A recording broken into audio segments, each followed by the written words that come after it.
Yes, okay, let's come back to the UK then. And well, the public order bill, it's working its way through Parliament at the moment, more amendments being published on a daily basis. But why are we mentioning this? Because the campaign, and I'm going to call it a campaign to provide public support for this bill, continues with Just Stop Oil shutting down the M25 for 3 days now, or at least causing chaos on the M25 for 3 days. And today we had a police officer injured in a road accident involving two lorries and a police motorcycle. But the notion of dictatorship continues to build in this country while the government is busy claiming around the world that we've got to protect journalistic rights and so on.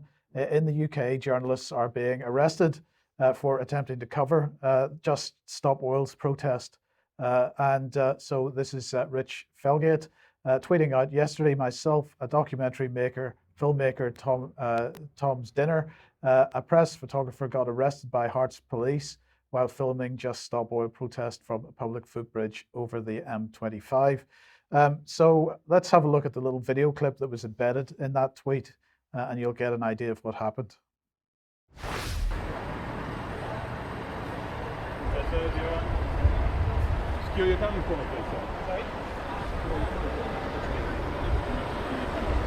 Put it somewhere? So what are you doing? At the moment, you're under arrest. So why? Can I just ask you? Okay, I'm a member of the press. Can I give you can I show you my press card? Sorry, officer, you can't arrest me. No, because I'm here as a member of the press. Somebody coming out. I don't know what you mean by... Yeah, I need to confirm that. Yeah, you can be detained in section 1 of pace. Items in relation to damage. What? Criminal? Section 4, yep. Alright, my warrant number is PC 2892. You are currently detained. I'm quite obviously a member of the press, you know. I'm the camera, it's a public place. Listen, it's only a search. You're being Why are you searched. searching me? Sorry, why? For items in relation to damage. He is trying to tell you. Why are you handcuffing me if you're just searching me? Okay, so you get the point. And Alex, what I find particularly interesting about this, one of the, I believe it was the photographer then had his house searched by the three police turned up at his property and searched his property as well, waking up his wife and child while he was in the police station, not being released until I think 1:30 in the morning. This is quite a significant development because, you know, what is normally supposed to happen, I believe, you can correct me if I'm wrong, is that the police should be making some effort to identify the people that they're arresting, at which point, as you heard clearly on the video there was an offer to show them their press card. So this was an unlawful arrest. It was a very unlawful arrest, and you could have it on better authority than mine, because we are going to disseminate shortly a clip I've just received from ex-policeman Charles Mallet of 12 minutes long, I think, talking about this in detail, and these are the points he homes in on. Apart from the slurred diction, you're being detained under section on the pace, which seems to be the only way that a policeman can talk to you now, which is no good even for young people or in people in their prime with good hearing, native speakers. That's no good.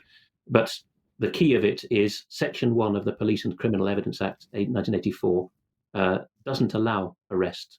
It allows for detaining. The second PC you heard got that right. The first didn't when he said you're under arrest. It's detaining to determine whether people in an area which an inspector or above has said is suspect. We can understand that bit because of the protesters, and they need to go and search and ascertain whether there are any people with weapons there. You need to go to those people and say, I'm detaining you with reasonable suspicion that you have one of these items, knives, fireworks are the kinds of things that are mentioned. And if you have them, you can be arrested. If you don't, you're let go without being arrested. It's a detaining, much less that you should have your house searched.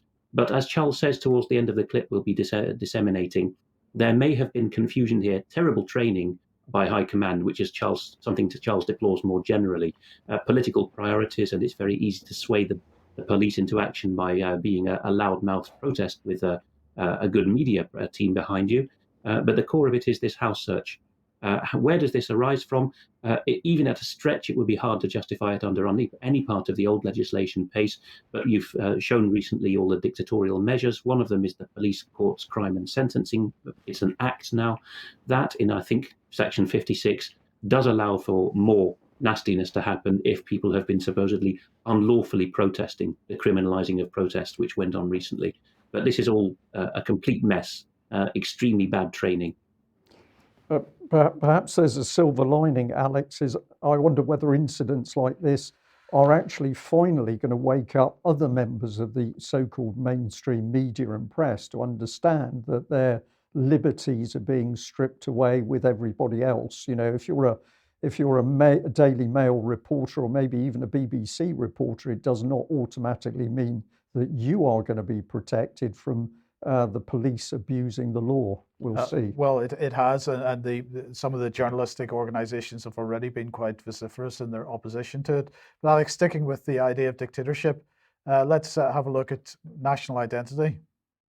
Yes, digital identity is coming in every part of the UK, both at devolved and UK central level, as it is rapidly in many other parts of the world. So here we have a government body which by statute is still supposed to be called the Scottish Executive, but it's rechristened itself first the Scottish Government, and now it goes by Rialtas na Halaba. But anyway, its identity, maybe a Freudian slip of significance that you said national identity there, because they're very keen on that these days. But this is for people to be interested in a digital identity service for Scotland. It's an open event on the 16th of November for 2 p.m. for 2 hours. And you can see here that they are very keen to have people lodge questions. Think of how Debbie Evans responds with the MHRA and act likewise. It's an online event, but you can lodge questions while registering or during the 2 hours of the event. It's about improving access to public services, we are told, and it's about storing attributes in digital lockers so that if the government has said, we accept that you live there, or we accept that you have this qualification, you can use that again, but supposedly not obligatory, if you believe that. Meanwhile, the viewer has sent this from their pension plan, a photograph of a paper mail that they got. We are hoping, says the pension fund in a monthly magazine, to trial a new digital ID verification service in the new year. You can upload your passport or driving license, because of course Britain has seen off mandatory ID many times, most recently 2005, but we can still have it this way and perform a face recognition identity check. There's so much news coming out from the Register, Reclaim the Net, so many other outlets about unlawful and questionable use of people's data, such as facial recognition software. The Metropolitan Police has been wrapped over the knuckles for it last month in a serious way. The Americans are finding the same problem now.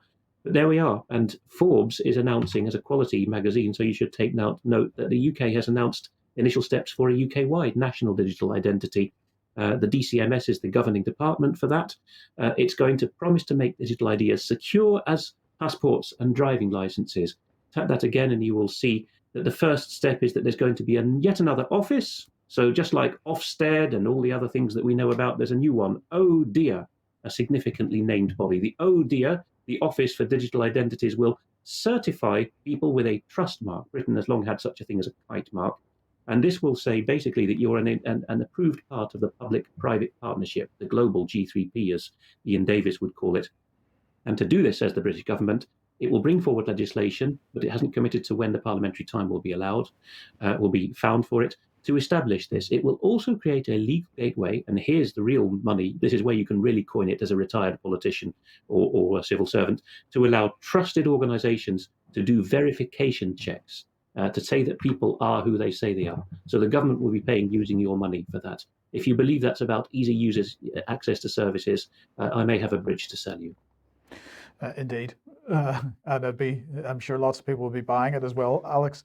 Okay, if you like what the UK Column does and you'd like to support us, then please head over to community.ukcolumn.org. There are options to help us out there, or you could pick something up at the UK Column shop, including a membership voucher. We'll say a very big thank you to the people who have picked up a voucher, and would encourage more people to do that because it's a very big help to us. And do please share the material you find on the various platforms. So, okay, well, I just want to mention this one very briefly on screen. There are a lot of people contacting the column saying, are you reporting on immigration and how serious this is and what's happening? And we are hearing absolutely what the audience is saying. We are very concerned about what's happening. So I'm going to say, yes, we are paying attention. We will be reporting more, and keep sending us information. And watch last Monday's Extra, in fact. Indeed, yeah.